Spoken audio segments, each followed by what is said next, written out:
Hello, welcome to the very first video cast for the Kenosha Cougars. With me, I have Jason Holland, which is a name that I'm sure everybody in the league knows at about this point.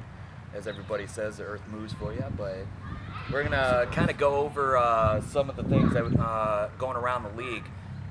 There's been a lot of podcasts going around, a lot of different type of articles trying to take it a step up and move into a recap of what's going on. We're kind of enjoying our off week, having a little barbecue over here.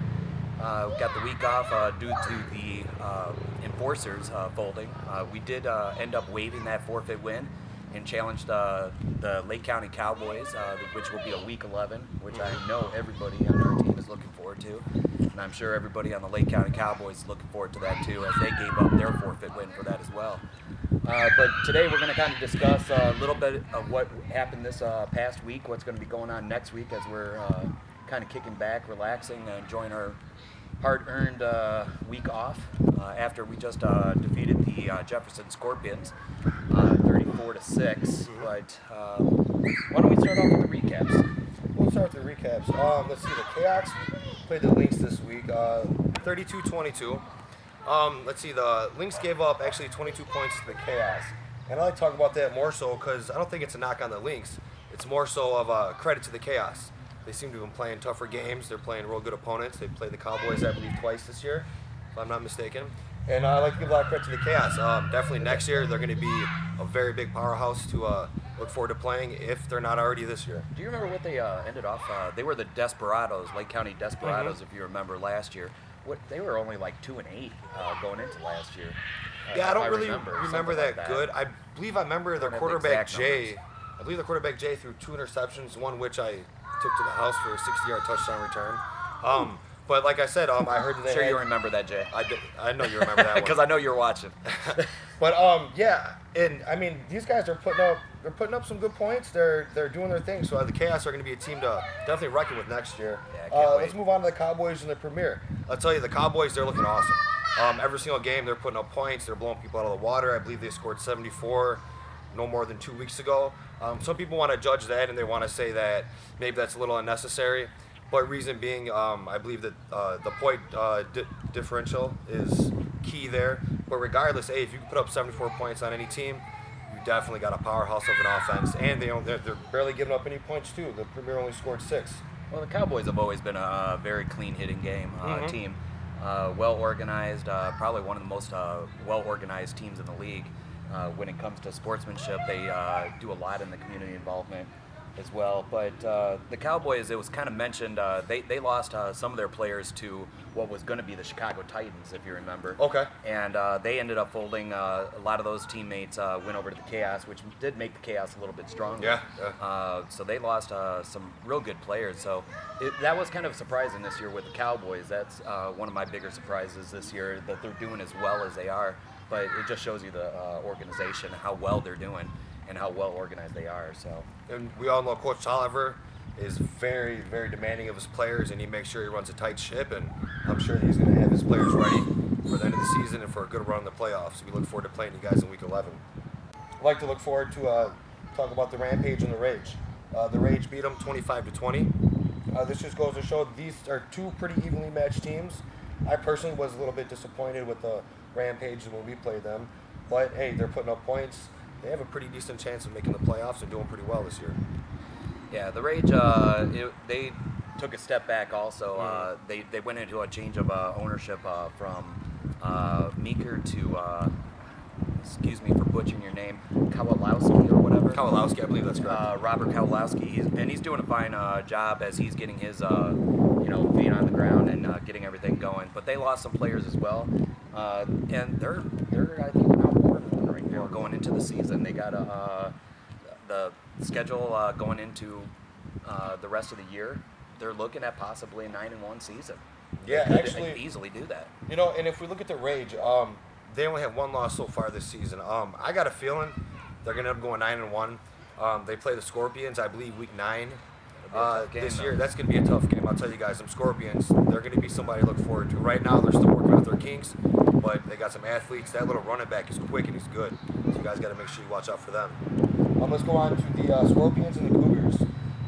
We definitely came to the game looking at the Scorpions serious because they do have a 3-2 record, even though they had a bye. But regardless, we come into a game playing against a team that has a 500, above 500 record, and they put on a good show.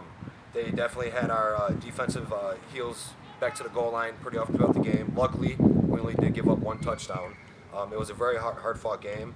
I could see them guys put up some points though later on in the season. I'll tell you that.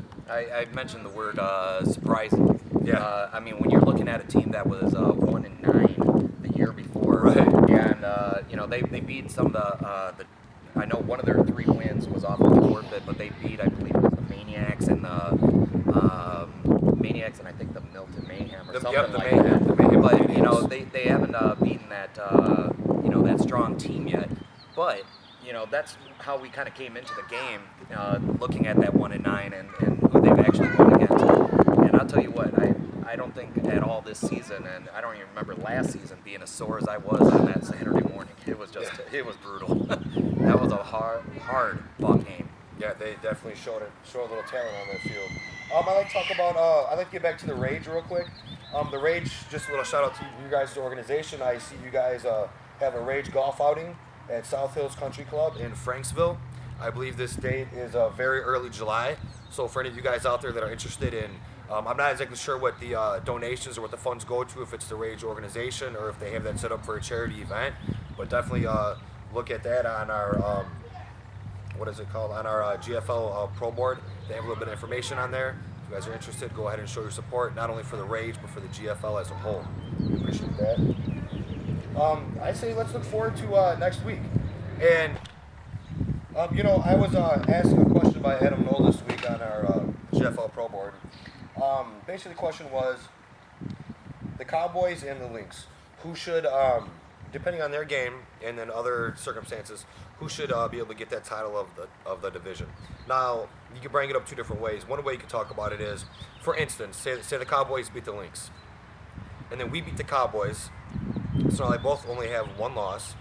How do you decipher who should be on top there? And you can go through another one. What if the Cowboys beat the Lynx, and then we beat the Cowboys and the Lynx? Now one team has 2 losses, one team only has 1 loss. What's the best way to go about handling that situation? Then do you go to points? Do you just go to the 1 winner loss in the division? I'm not sure. I heard that there was a lot of question about the point differential, and then you can break it down to total points scored as far as defense giving up and offensive scoring in their division. So just a little something to talk about. I think I can answer that, actually. It goes, first of all, you're going to have the Lynx playing the Cowboys. They only play 1 game this season. So if the Cowboys beat the Lynx or vice versa, that is going to be the number 1 seed. Because if they do tie, of course, the tie goes to the winner of that game. Okay. Okay. If they had a couple of games together and they split it, it would go to a point differential. But right now, I believe it's the Lynx are on top of that particular deal. It's got to be a close call now, because the Cowboys put up 74, didn't give up nothing. Yeah, they showed the Lynx actually gave up too. the Lynx now to this date have given up 28 points. So that might hurt them a little bit, just because the Cowboys are scoring a lot of points. They're not giving up too much either. So that's going to be a very interesting call when you get down to the wire at the end of the season. Kind of moving on to the next game. The next game is going to be the Phoenix, and they're playing the Chaos. Okay. So you got Adam Null against his buddy over there, Jay Fortuna.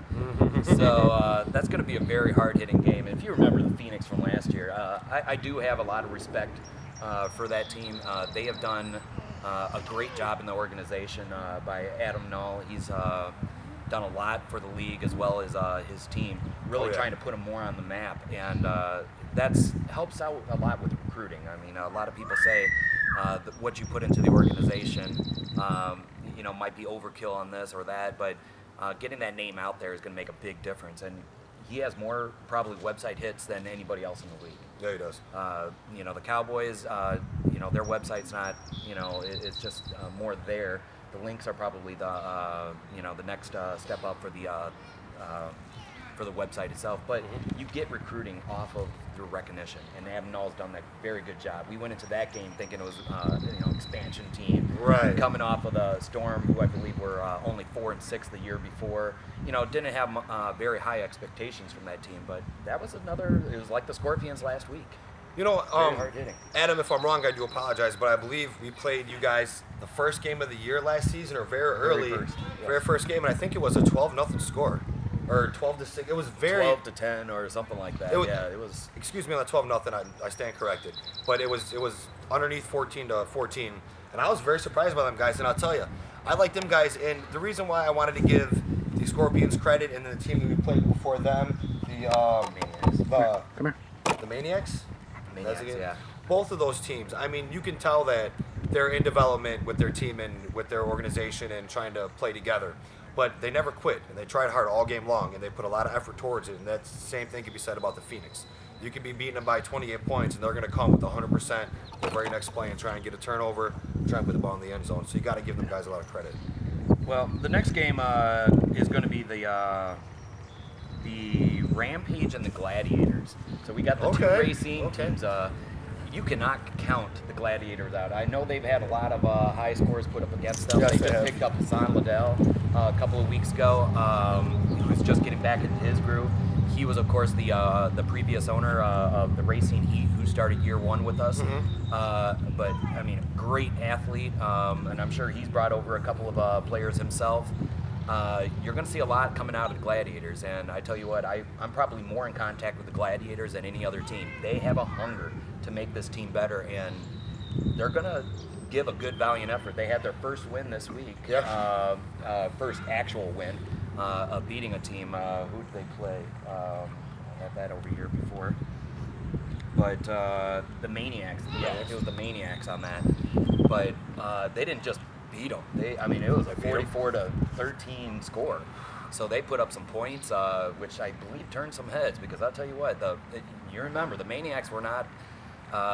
Their record doesn't really explain what they're capable of. No. They were the first team to put points up against us, our defense. So that was talked about throughout the entire league.